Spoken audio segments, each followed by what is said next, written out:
wolves were howling on the hills above the lake. They were too far away for him to tell how many there were, but it was likely the family of 5 he had seen several times before. Maybe others had joined them and made a pack still bigger. While the snow was soft, they had been able to catch little other than tired fox or coyote, so now they were hungry. They ran lightly over frozen snow of the open hillside, while Humpy struggled heavily through the crust far from shore. The wolves were large, and there were enough of them, so they were not afraid to attack. Humpy knew he would have to fight for his life. He headed for the shore in great leaps. It was hard work, and at times he had to slow down. On the shore of the lake he could see some large snow-covered rocks, and he plunged towards them. As soon as the wolves came out onto the open lake and saw the moose, their howling became quick and sharp. They dashed over the snow faster than ever. It looked hopeless for Humpy, with the wolves rapidly closing in on him. Just as he reached the rocky shores, the leading wolf snapped at his heels. Humpy turned and faced him and backed between the large mounds.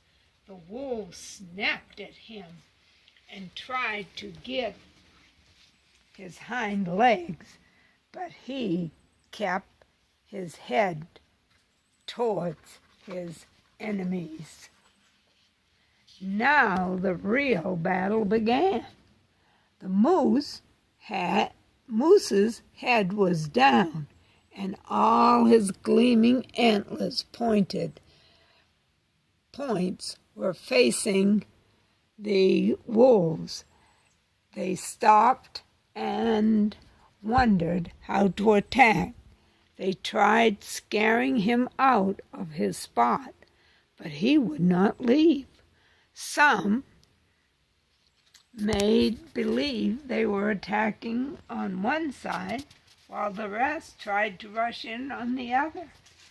Always the big head with its antlers points facing them. Humpy's hoofs could cut dangerously, and the wolves did not dare to come too close. They tried going away in the hopes that he would leave his strong fort, but he knew better than to do that. The snow had become well packed, and this was in Humpy's favor.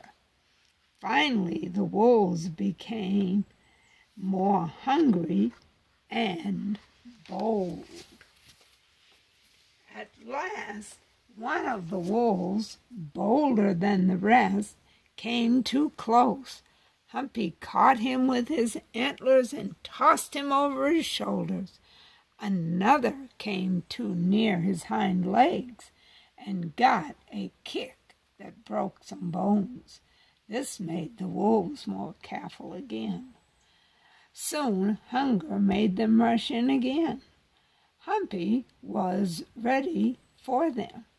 A sharp blow with his front foot put another wolf out of business, and a toss with his antlers reminded another to stay away. Now 2 wolves were dead, another soon would be, and a 4th was badly battered. Only the mother and the cubs were unhurt. She was about ready to leave, for the moose was more than she could handle. Just then, Humpy helped her to decide by boldly charging out at the two wolves. There, with tails between their legs, they raced across the lake. Surely there must be some food they could find that would be easier to catch than this moose. Humpy, still very angry, stamped his feet over the wolves into the snow and excitedly picked them up and tossed them with his antlers. He pranced back and forth over his battlefield till he was sure there was no more danger for him.